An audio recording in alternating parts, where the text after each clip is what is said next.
Evening all, Stick here from Maplewood Studio. How you all doing? So thanks to all you guys for asking how I'm getting on with my back. Hope it's all healing well, that kind of stuff. Yeah, it's really cool that you know, I get all these messages. It helps me through the day when I have crappy days, because it's, you know, up and down. It's not all plain sailing, but we're getting there. So I thought I'd do a quick little video to sort of keep you up to date, really. Some of you guys seem interested. If you're not, switch off now. But I will try and summarise in 5 minutes what I've had done. I've got some James Brown on the background. Wickety whack. So, as you guys know, in 2007 I had 2 plastic disc nucleus put into my spine, and the L4, L5, L5S1. It was all pioneering stuff. I was promised, you know, loads of care, monitoring, all this kind of stuff. And cut a long story short, I kept on insisting something was wrong. Anyway, private health ran out. I was sort of on my own. It was pretty horrible time, to be honest.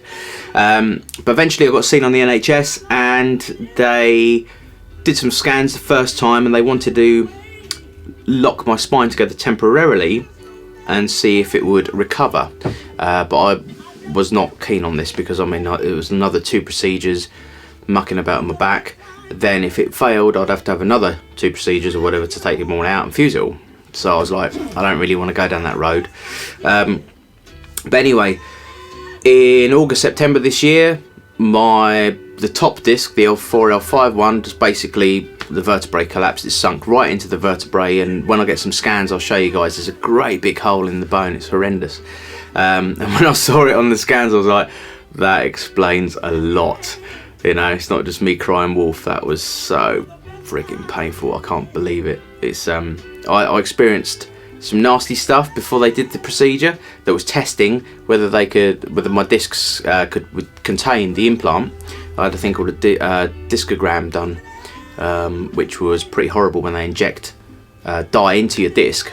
So you have to lay on your side. They guide the needle all the way through. They basically inflate the disc with dye, and then they can see where it's leaking out.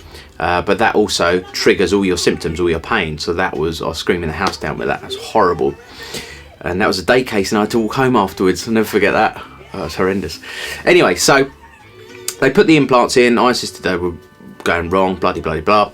And then eventually, earlier or mid-year, my spine sort of fully collapsed, and you can see on a couple of videos I'm really S-shaped. My whole torso shifted over to the left. And then it got to the point where it was, instead of like trying to keep the discs in, it was urgent that they got them out. So that was a bit of a surprise, and it kind of like triggered to me that I was right all along in my head.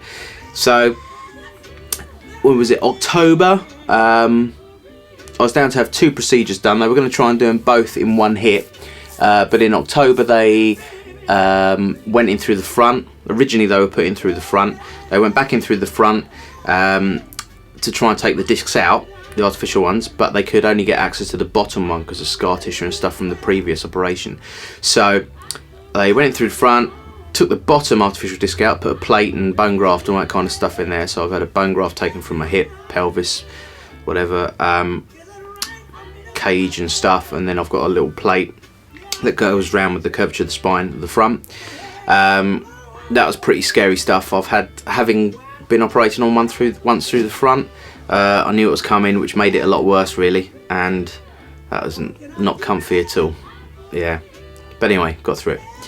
So they did that. Then 3 weeks later they went back in through the back to try and take the top disc out, which they managed to do, which was quite tricky, I think, because they have to sort of drag it around the spinal column and stuff. But anyway, they got it out, and that's all caged. That's all synthetic or artificial bone graft in there. But anyway, I'm standing straight. It was bizarre to wake up sort of straight, and then a few days later get out of bed and you're standing tall again. It's like, whoa, that was weird. It was yeah, it's like a new lease of life. So they did all that, and of course it's pretty major surgery and it's a long recovery process. But so they did that in November, beginning of November. So, you know, we're 8 weeks on. I'm walking 3 miles a day now, which is pretty cool. You know, 4 or 5 months ago that would have been a dream. I was lucky if I could walk to the shop and back without sort of being in tears. So it's completely different life for me. It's amazing.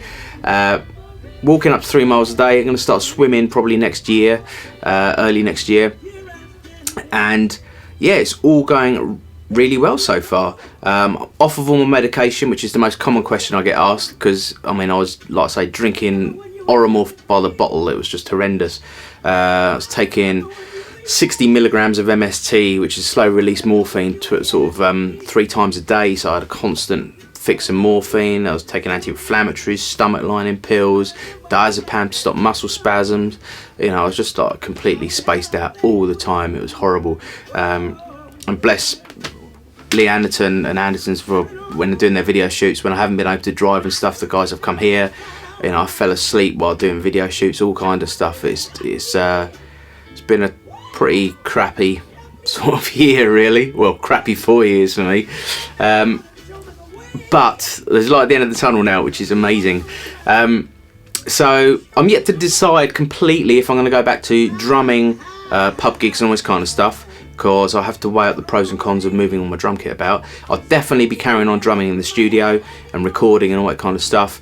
And with regards to going out and touring and all that kind of thing, it really depends on sleeping arrangements and sort of, you know, if I've got someone to help me move all my kit around, because that's my biggest enemy now, moving heavy stuff about.